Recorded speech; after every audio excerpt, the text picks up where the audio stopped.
গ্রামের রাস্তা বন্ধ করে পেট্রোল পাম্প তৈরি মদদ দিচ্ছে পুলিশ। গ্রামবাসীদের অভিযোগ তো এমনই। গ্রামের কয়েকশো বাসিন্দা জাতীয় সড়ক অবরোধ করে বিক্ষোভে সামিল।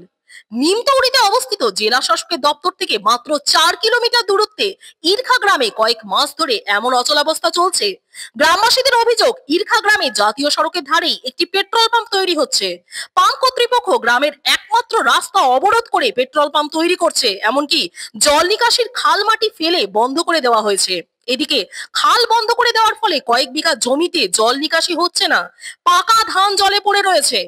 সকাল থেকে এমন ঘটনা দেখতে পেয়ে গ্রামের বাসিন্দারা প্রতিবাদ জানান, তবে পেট্রোল পাম্প কর্তৃপক্ষ কর্ণপাত করেনি। গ্রামবাসীরা নিজেদের রাস্তা বাঁশ দিয়ে ঘিরে দেয়। অভিযোগ পুলিশকে জানানো হলেও পুলিশ ঘটনায় নীরব থেকেছে, বরং পুলিশ ঘিরে দেওয়া বাঁশ খুলে পাম্প কর্তৃপক্ষকে সহযোগিতা করে। ফলে কয়েকশো গ্রামবাসী 116 নম্বর জাতীয় সড়ক অবরোধ করে বিক্ষোভ দেখায়। বিক্ষোভ হঠাতে বিশাল পুলিশ বাহিনী উপস্থিত হয়, তবে গ্রামের মহিলারা রুখে দাঁড়ায় পুলিশের সামনে।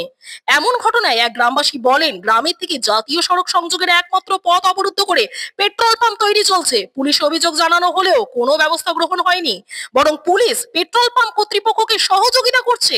এ ঘটনায় পাম্প কর্তৃপক্ষকে জিজ্ঞাসা করা হলেও তারা কিছুই বলতে চায়নি। তমলুক থেকে সৌম্যজিৎ চট্টোপাধ্যায়ের রিপোর্ট, চ্যানেল 24।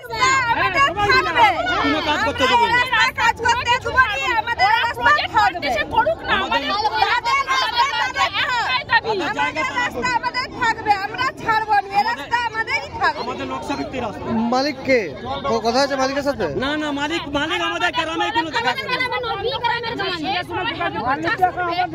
জল খাল বন্ধ করার জন্য আমরা ধানও তুলতে পারিনি। বিঘা বিঘা জমি ধানে সব ঢুকতিছে, তার জন্য দায়ী কারা বলুন?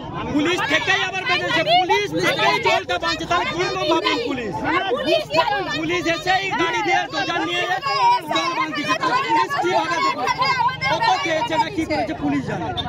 আপনার নাম কি? আমাদের ছেলে মেয়ে স্কুল যাবে। আপনার নাম কি? বলো।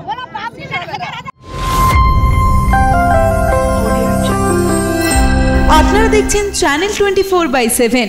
টিআরপি নয়, খবরের সত্যতাই আমাদের লক্ষ্য।